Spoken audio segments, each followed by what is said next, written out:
But we are super happy that you are here. My name is Stina Lantz. I'm the CEO of Swedish Incubators Science Parks, and I'm very happy to open this session. We have been working very hard with a report, a study, where we have been looking at Swedish startups and how they really are. And we have identified several areas where we need to be better as a country. And one of them is, of course, policy and regulation. So with that, I'm just happy to hand over to my colleague Regina, who will be the moderator for the session. And thank you, all of you also, for being here.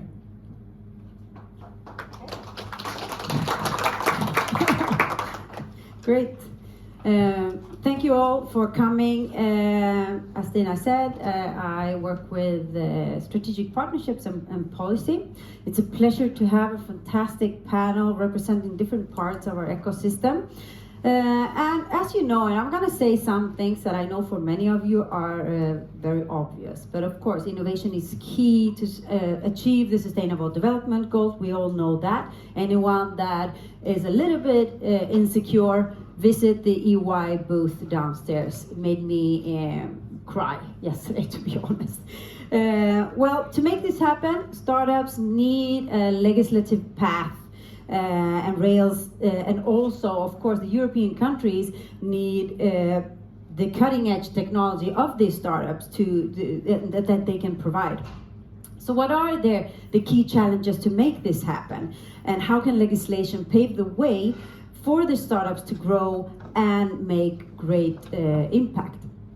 So during the last years, many new acts, legislation, policies, directives have been decided on and are in the process of being decided on, to be honest. We have the AI Act, we have Data Act, Cyber Resilience Act, now the latest one, Corporate Sustainability Reporting Directive. And this year, companies start reporting under the Corporate Sustainability Reporting Directive. And this means, I mean, there are some exemptions for smaller companies, but for the larger companies, or actually like the little bit bigger SMEs, they have to report. They need to do their life cycle analysis and they report the whole value chain. So all suppliers, which affects smaller SMEs, startups, and scale-ups.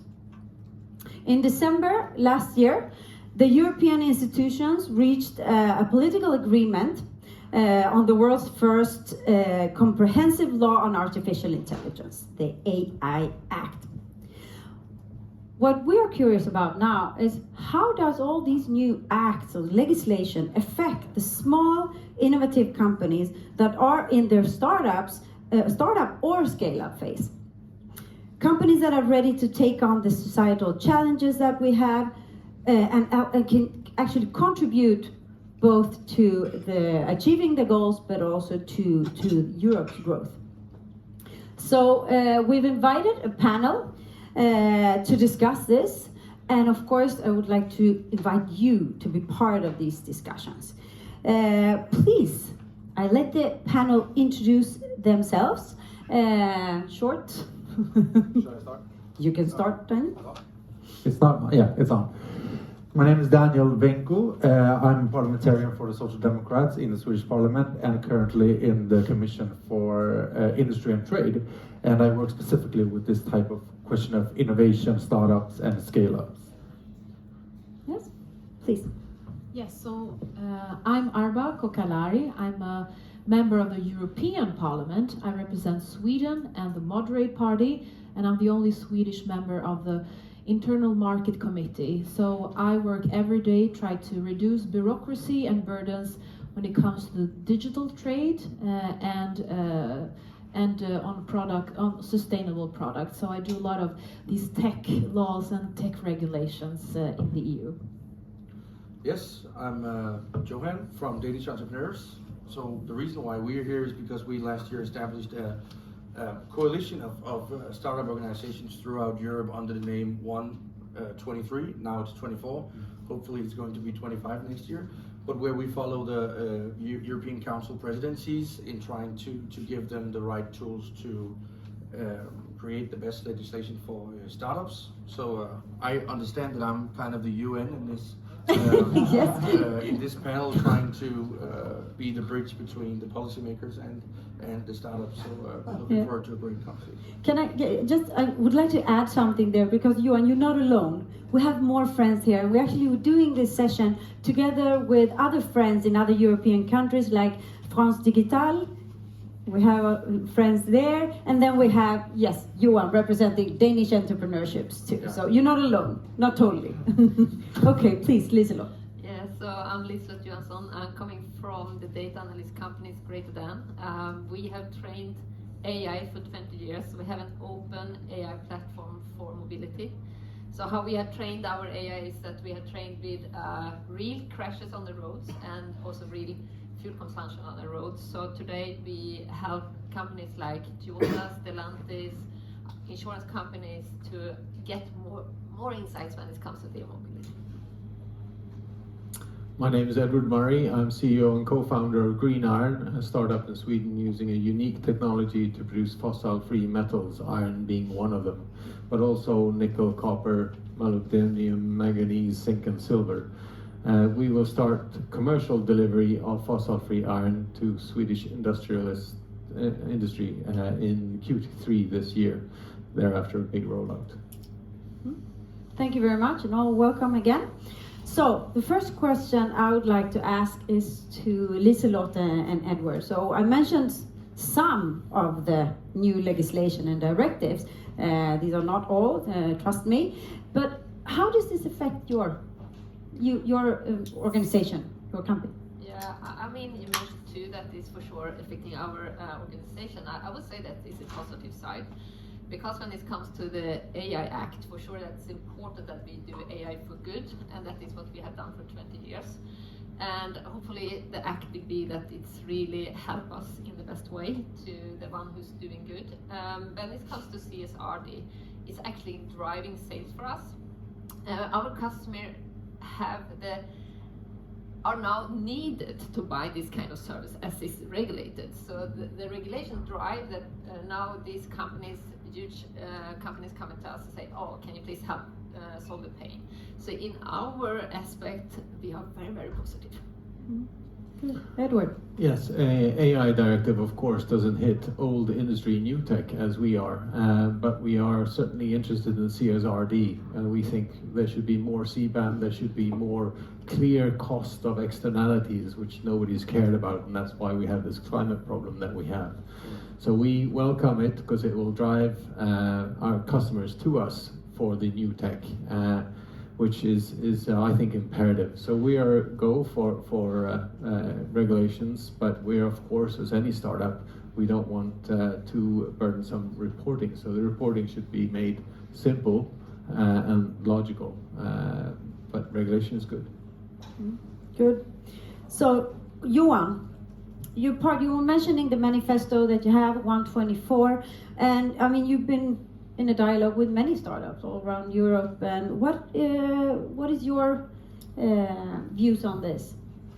Well, I think there's a general view that we would like to regulate. We would like to have the right playing field, and a lot of companies need the right playing field to be able to drive sustainability towards a new area. But I also just on Monday I heard a Danish startup say something really interesting about EU regulation. It was that Europe is the continent with all of the regulation and the museums, while the US is innovating in China. So there's obviously a great idea to strike a balance between regulating and innovation, and I don't think we're there yet, but really happy to hear that in these cases a lot of the regulation is also driving customers towards them. I would like to ask the audience here, how have you been affected by these legislations? How does it affect your company, your business, your organization? Do you know about these? How many know about the Cyber Resilience Act? Oh, there are some. There are some, yes. How many are 100% informed about the Corporate Sustainability Reporting Directive? We have 1.5 hand. Okay. So you're getting there. Good. I think this is important, of course, to have in mind. A question to our politicians in the panel, Arba and Daniel, and I would like to start with Daniel here. What is the SME first, or the think small first principle? Is this a trick question? might be. No, but I think that because we've discussed this both on a national level and a European level, to always look at things at the perspective from an SME. But and I think it's a good way to implement new legislations. Arba, please. What does it mean to you? Yeah, I mean, this is one of the key policies that me and my party are driving, that if a legislation is workable for the SMEs, then it's workable for the big ones. And every time I sit in the negotiating room doing these laws, I was responsible for the Digital Services Act, being part of writing them. I've done part of the Cyber Resilience Act and trying to also the AI and the other thing. It's always my question. How will the SMEs work? How will the SMEs really accomplish this tool or this demand or this compliance? And when they cannot answer it, then I always ask these questions, and it's a good guiding mark for legislation. And it's not only this one that we need to have. We need to also have an SME test on all legislations to see that all of the flow of the new laws that we've come with, it's really workable, because it's not only one law, it's very much of a layer of many laws now, and the effect of the summary of it, nobody knows yet. I hear, and I'm trying to follow the politics on a European level regarding this, and what you hear is SMEs, and you're talking about SMEs both. Do you distinguish SMEs from SMEs? Yes, of course. Daniel? Yeah, no, I think that one huge issue that we have is that when politicians talk about SMEs, they are talking about SMEs from a broader perspective, right? And that makes when we are trying to talk about highly innovative companies, that's a different thing, right? So startup and scale-ups need their own strategies, their own view on regulatory system, legislation, and so on. And like a small company, for example, like machinery or restaurant and so on, they need other legislations. So I do think that you need an SME perspective on things, but you need to separate those two.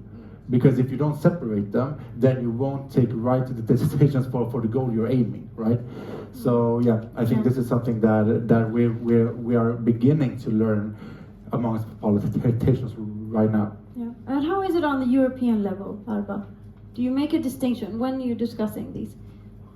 Yes, absolutely. I would say that many of the laws that we've been dealing with, so the structure, usually the EU Commission comes with a law proposal, and then we as parliamentarians are amending, changing it, and putting in other perspectives and so on.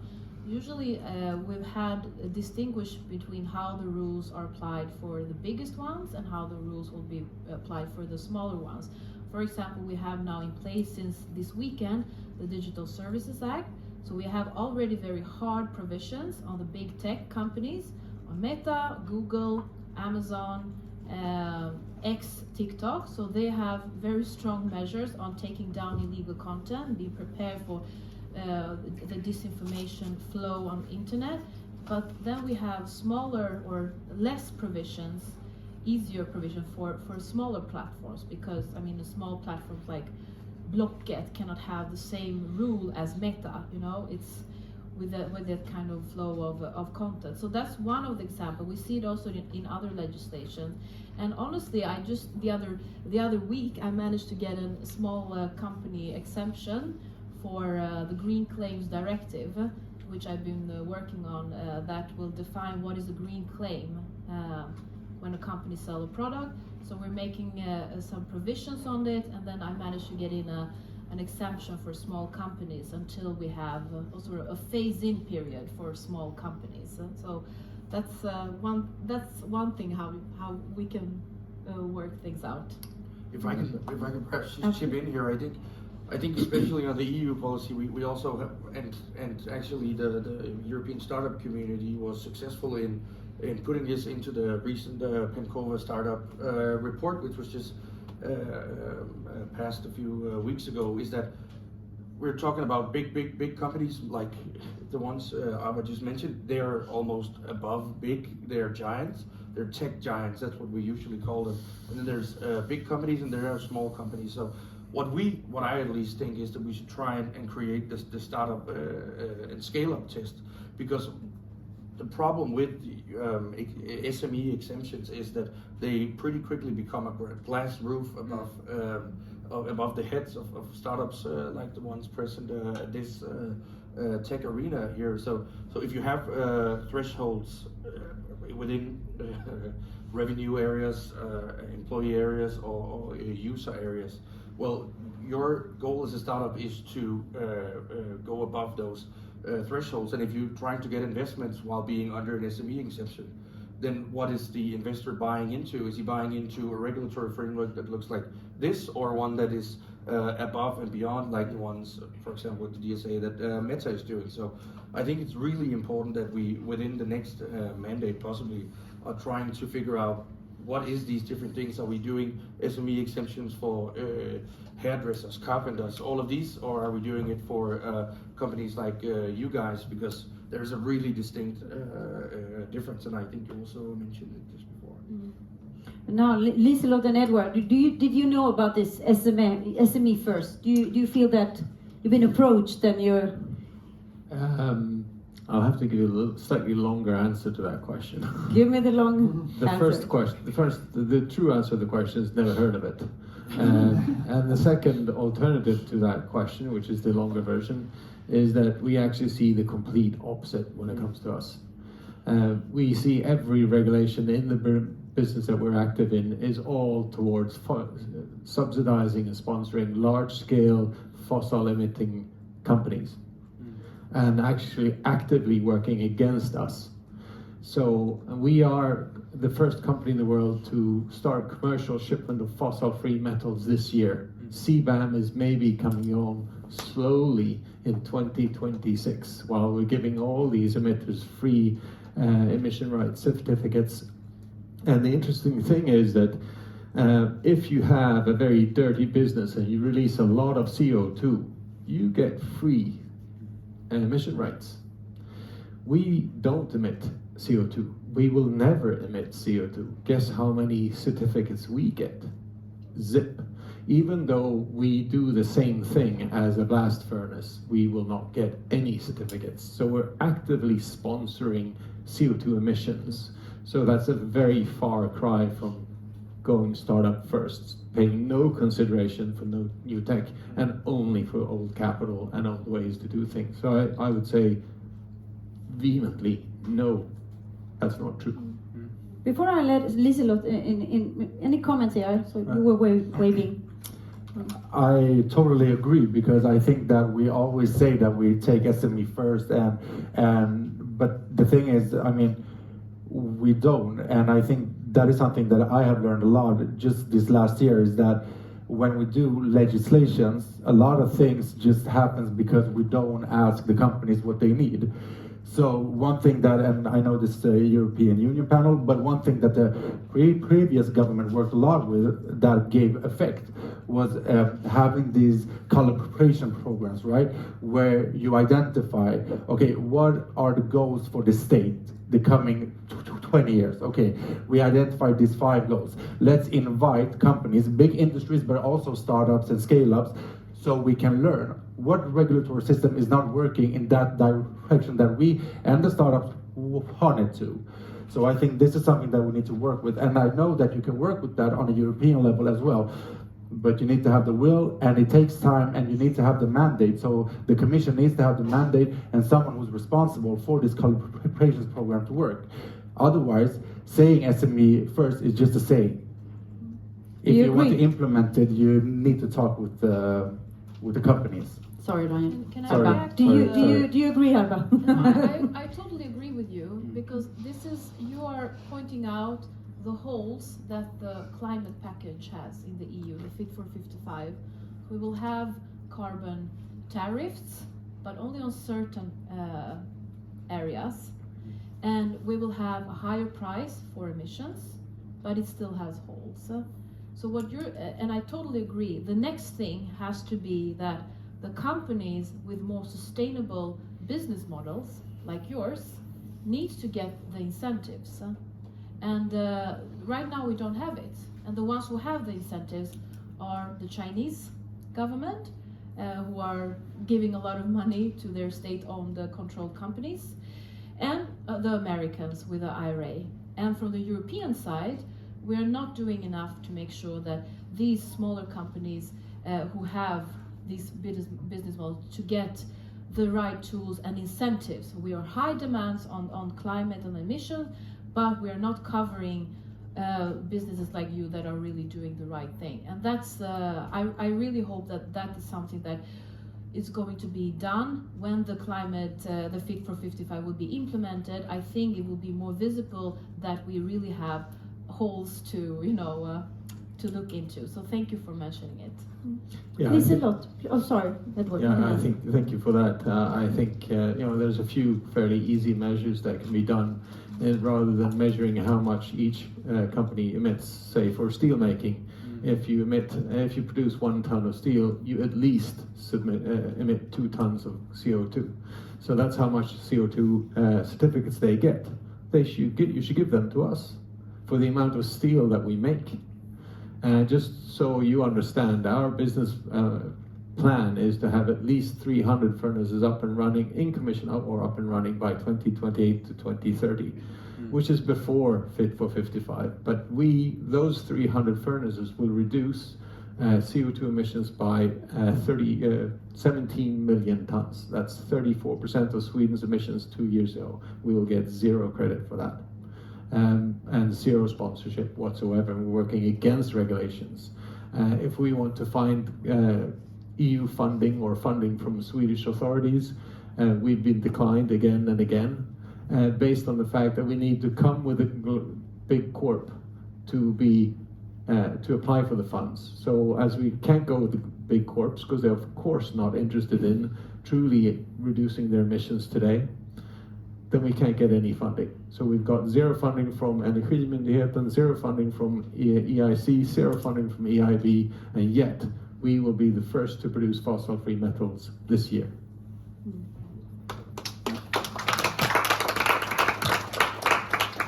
Yes, now I would like to thank you, Edward. I would like to introduce Liselott here. Yeah. Your comment. No, but I can agree with Edward here. I have never heard about that act, and I don't know if it's bad or good, but one thing, if I take an example from my experience, is, for a scale-up or a startup, funding is the most important to be able to grow.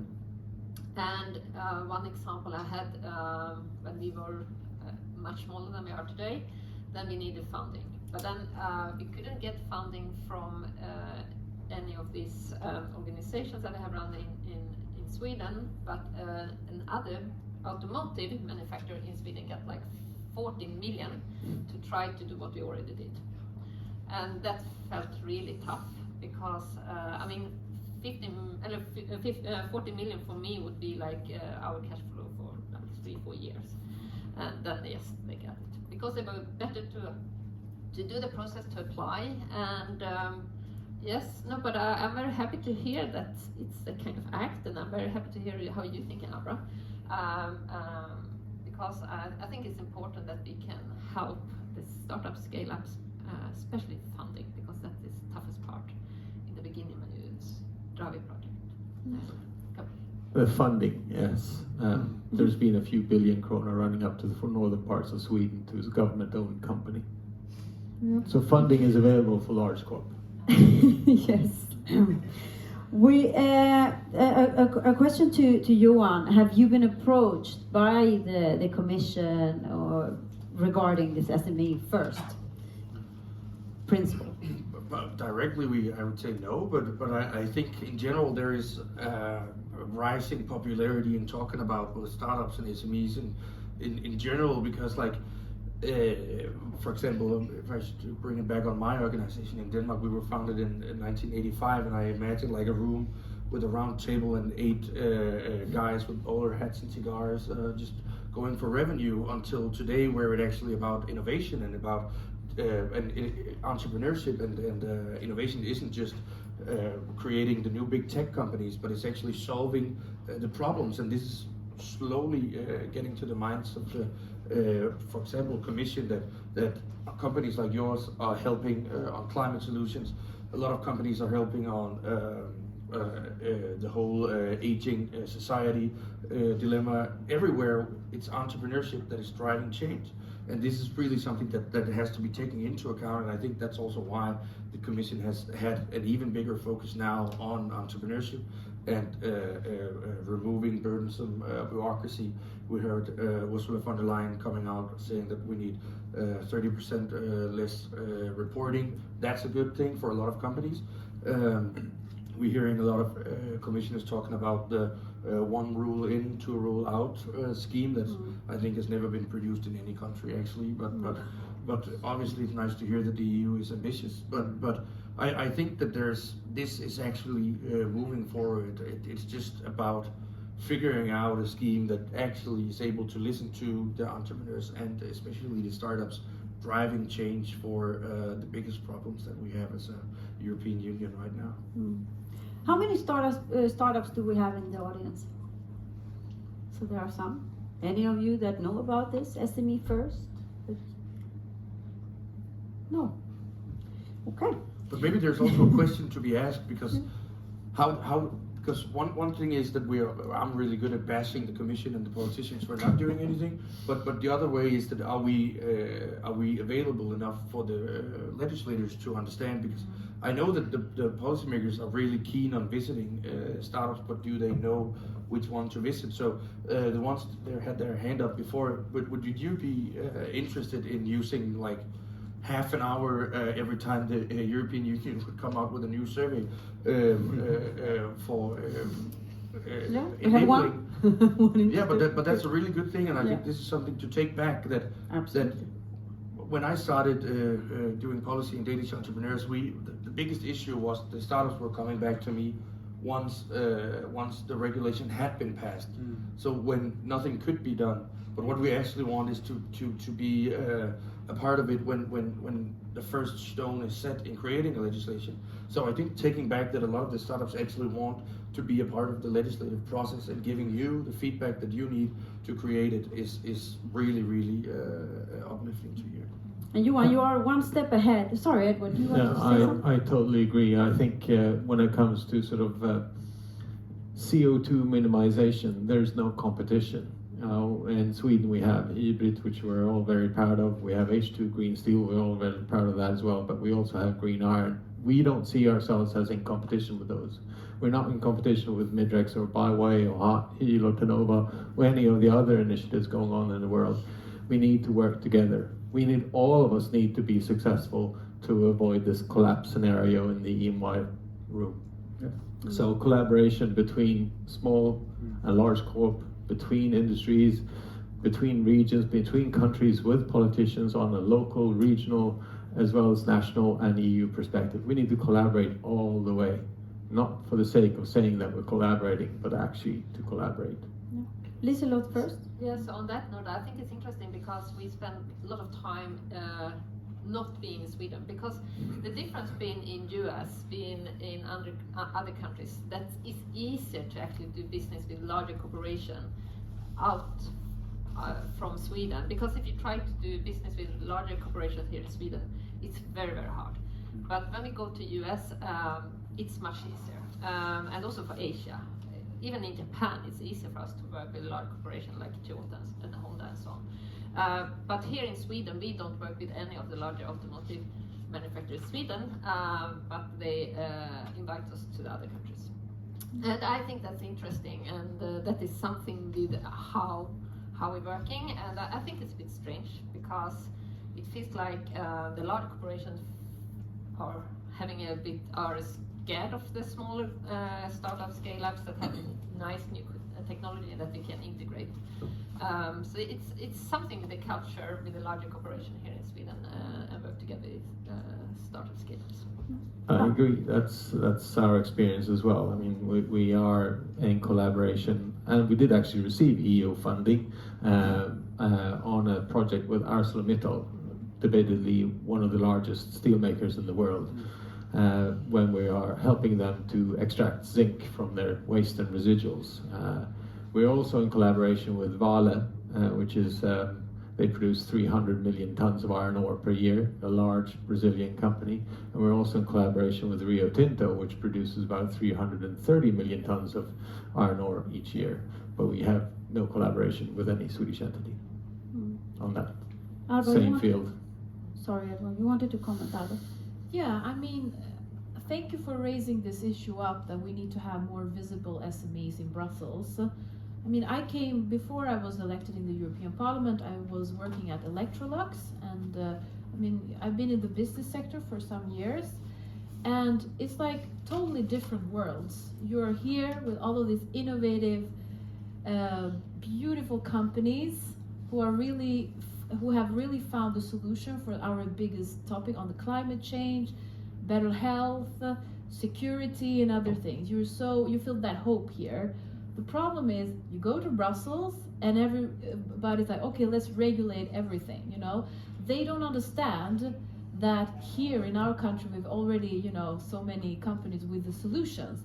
That's why I think it's so important that all of the Swedish stakeholders, SMEs, trade organizations, unions, everybody are more visible in Brussels, because there is where the power is now on the rules and the level playing field on business, climate, digital issues and policies.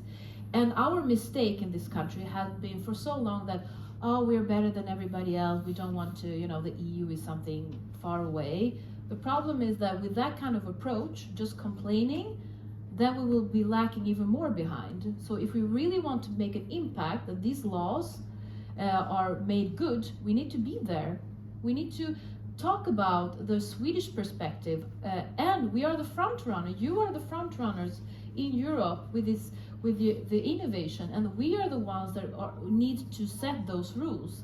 Not that the rules are being set by countries that do not have that experience in these transitions that you have, and that is what I feel sometimes very alone in those tables. So I really need to have more Swedish stakeholder or Nordic stakeholders in Brussels, because even if we are small countries, everybody looks up to us in these matters.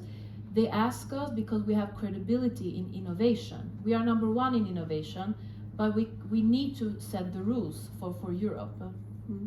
I need to hear, coming from, I mean, the European level, on the Swedish level, who represent? How can Sweden support the startup scale-ups on the European level? I mean, because you're part of the parliament, so you represent a lot more than Sweden only in the parliament. So, but from a Swedish perspective, how can we support these? Well, I think it's number one to take. I mean, those who have the most powers in the European Union are the member states. So who are in government in each member state is very important to see what the end product will be. And I think this is a perspective that we in Sweden haven't had, neither with social democratic governments or moderate governments. So I agree that we need more Swedish stakeholders in Brussels, but we also need that Swedish politicians knows what to say when they go to Brussels to negotiate for new legislations. The Parliament is one entity, the Commission is one, and the Council is one. So I think this is a perspective that we need to have this kind of discussion. And in Sweden, unfortunately, I mean, we are lacking in innovation. I think that because I was at a panel 2 weeks ago, and you know, Stockholm has been known to be like the innovation hub of the world. Like, we have a lot of unicorns. We've done so good, but we got fat and happy because we didn't have to do a lot of things, because we had a good innovation environment here. But now when other countries, like we saw someone from France, for example, who are like leaping forward, they are actually running, accelerating. We are braking. We are cutting funds on innovation as we speak. Okay, so we can talk a lot about the European Union, what they can do, but we can do much more for Swedish startups and scale-ups in Sweden, right? So Vinnova gets cutting, okay? So this is something that is happening. So I think that if we want to invest, and look, on these matters, I think that we need to have political consensus, because I think this is too important to be having the debate. So what we have proposed is, for example, to have a collaboration programs for the startups and scale up, to look in if an agency or if we should build a new institution to help startups and scale ups with the regulatory system of the EU. So why don't we have a scale-up institute here, like they have in the UK, for example, to help startups find talent, how to scale up, how to find funding, how to understand the legislations? Because one saying that I hate is one that you said, one rule in, two rules out. What does that even mean? That's populism. It doesn't mean anything. I mean, regulations are there because sometimes they work in our favor, but sometimes they don't. So that's why you need this institute, because sometimes you have regulations that are good, but you don't have the capacity to understand them, to read about them. So what do we do on a national level to help them so we can be competitive in the EU, but also in the world? I think that is very important to bring to this. Can I invite my social democratic friend? That's something we can do together here in Sweden. If you are ready for that, so we can have a majority, is to cut the tax for hiring people, lönekostnader, and also to make sure that small companies do not pay tax after tax in order to take profits. And I think we can manage that.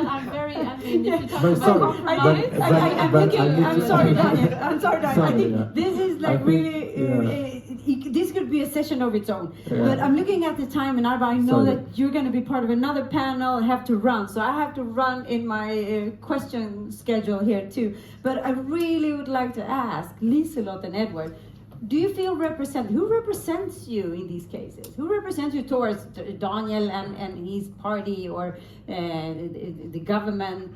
Who represents you? Both on a national level and European level. Nobody. Who do you turn to? Nobody. I don't know. You try. I think it was a trick question, though. You work with your network and see if you can get hold of it. But you know, it's not easy. I do meet some politicians, some more notorious or sort of well known than others. But generically, it's very hard.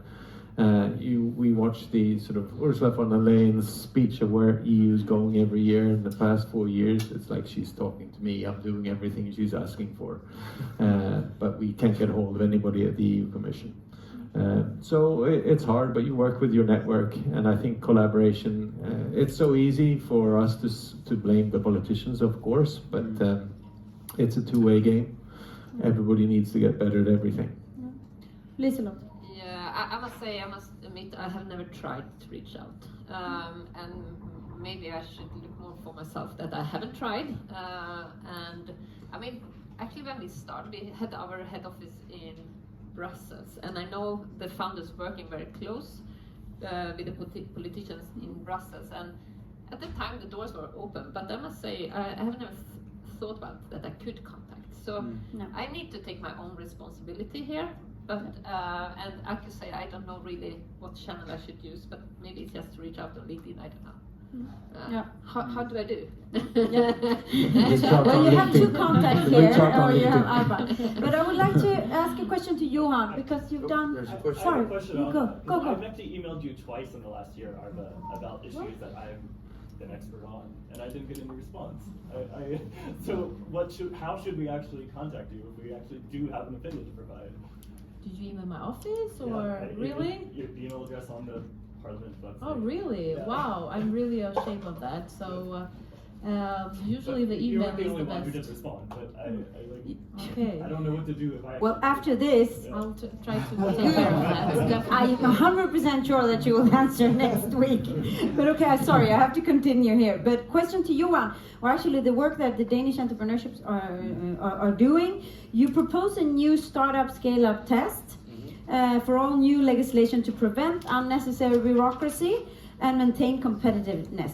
Tell us more about this. Sounds very interesting. I think it started with seeing a lot of numbers showing that the EU is really going down on capital, on new innovation in terms of competitive markets. So if you look to the United States, like I think it's in 15 years we've gone from being ahead on capital into European companies to being the same amount down as we were ahead before. So what we need to do is really to start focus on how we boost our global competitiveness in the EU, and starting by designating company groups into giants, big companies, startups, scale-ups, and SMEs would be a really good place to start, because obviously we don't need the same, and I mentioned it before, but I really think that this is something that we need to do right now to be able to do incentives towards startups and scale-ups.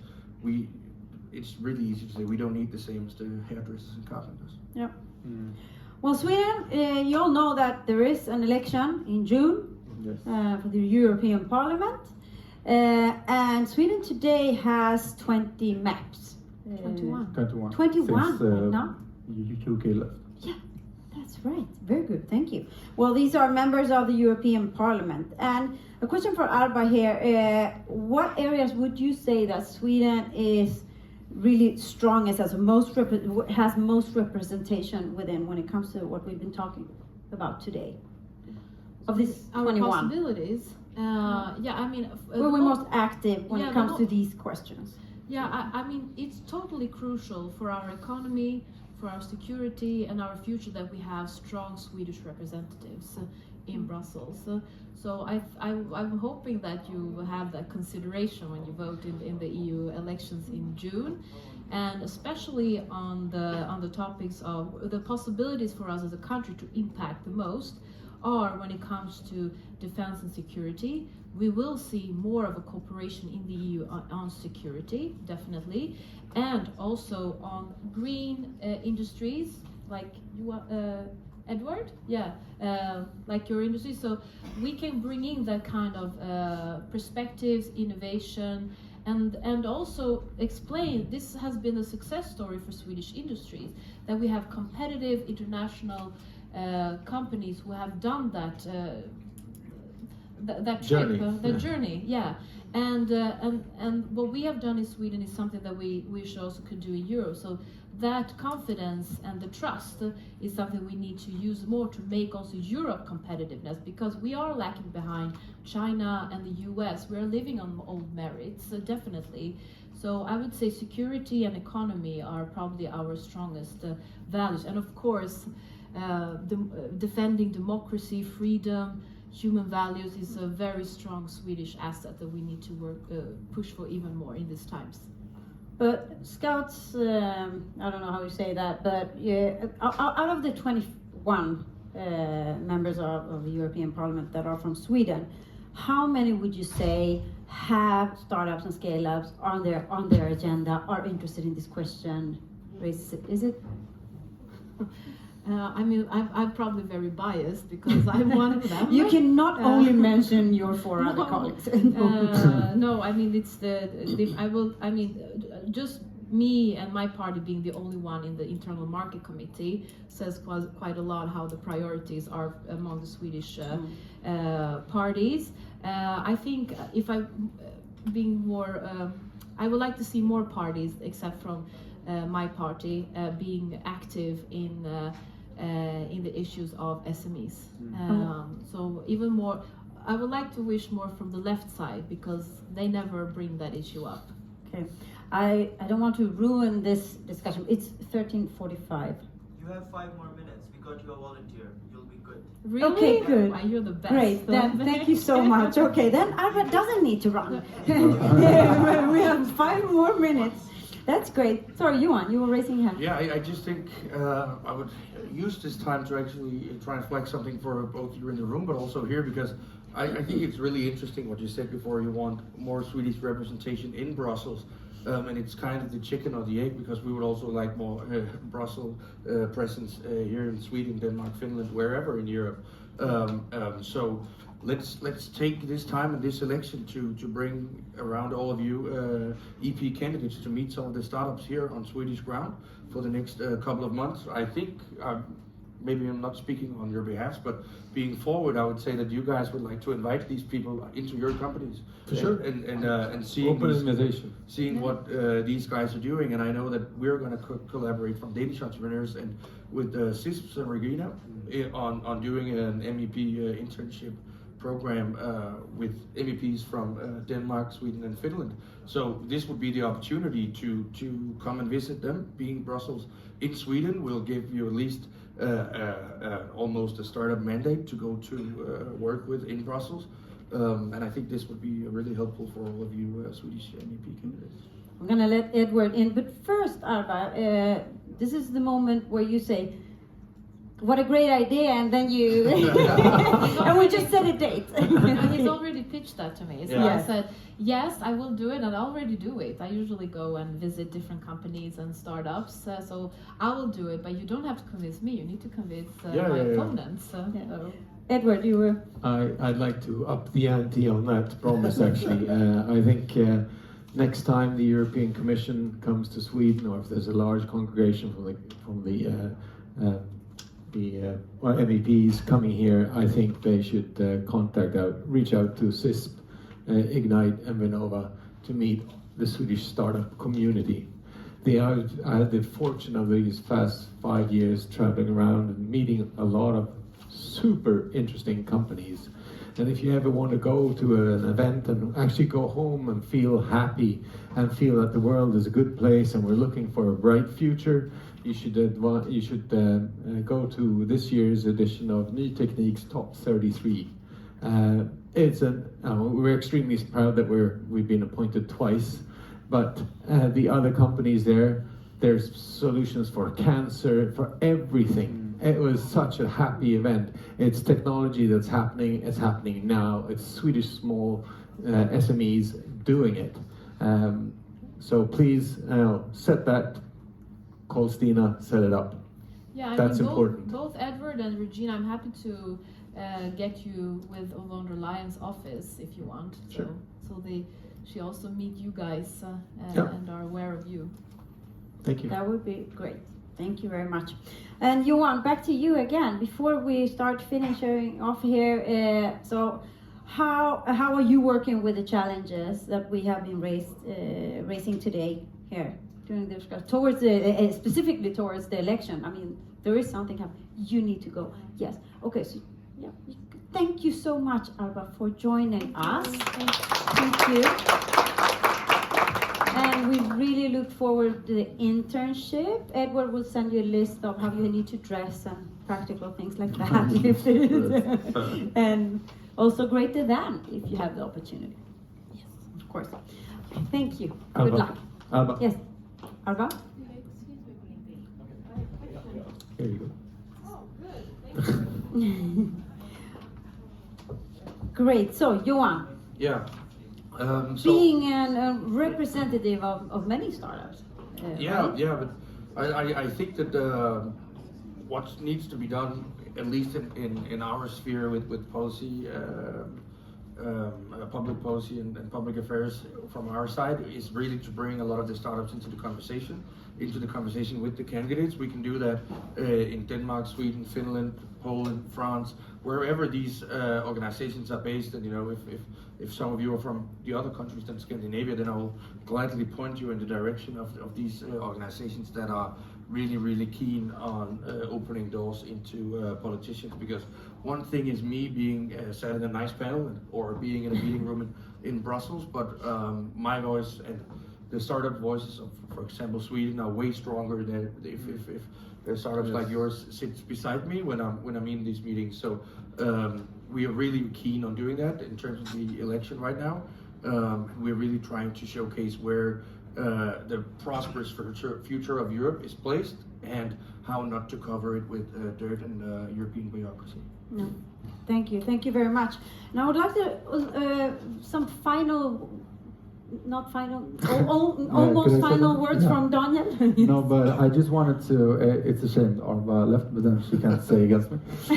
No, but I think it's interesting the different level of talks we obviously have on national level comparing to the European level. The only thing we are talking about in Sweden is innovation. We're talking startups, scale-ups. These are issues that we are talking weekly here, all of the parliamentarians. And I agree then that more from the left side should be more active. But I do think that if you look at startup and scale-ups and highly innovative companies, you cannot take them out of what they are. So there are companies, for example, like Edward here, trying to make a greener future, right? So if you just look at startup like an entity that is just a company and not a part of something bigger, of course you're not working with that if you're only looking at it from a market perspective. But as I understand it, like all of the startups and scale up, they are active within life science, within the green transition, and I think that we need to view it from that point of view.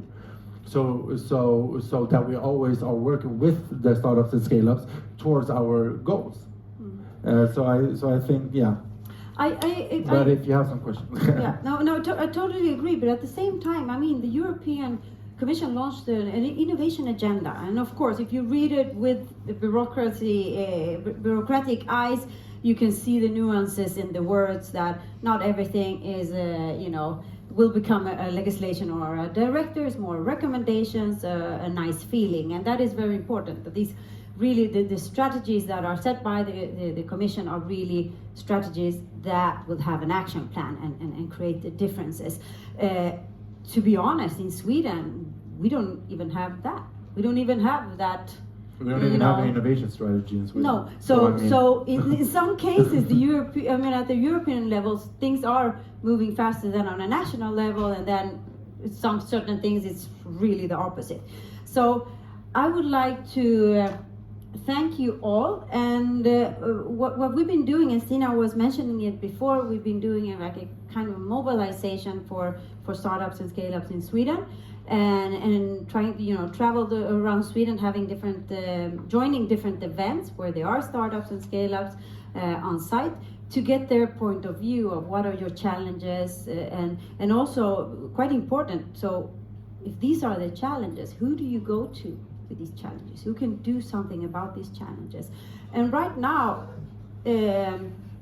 I don't really know who's taking that job. We are trying to help, so I would like to really, if you want to support this work that we're doing to join our mission, you have the QR code here to sign a letter of support. I think this is important. We will not charge you anything. It's we really just want to try to create a united voice, so we can have a dialogue with Johan or with Digitale and say that, okay, this is what we hear from the startups and scale-ups in Sweden. So please take a picture of the QR code. And I would like to thank you, amazing panel, great, thank you so much. And thank you so much for joining. But first, Stina will say some final words. If I can get up on this big stage. So, well, thank you so much, and thank you, Regina, for a fantastic panel and really good job. And I'm super happy that you all came here. And I feel very much a sense of urgency here. And we were talking about, Fit for 55. And you were talking about 2030 or 2028. Yes. And Arva said, well, let's see what loopholes will be in the new legislation. That makes me my stomach is a little bit worried, to be honest. It gives me kind of anxiety. So we are super grateful if you want to join our mission to try to build this kind of united voice for Sweden and for Swedish startups. And if you are startups who want to join and have stories to share with us, please contact me, contact Sasan here, contact Regina, and we are all ears, because we really need to hurry up, because the climate can't wait and your innovations can't wait. It's time to act now.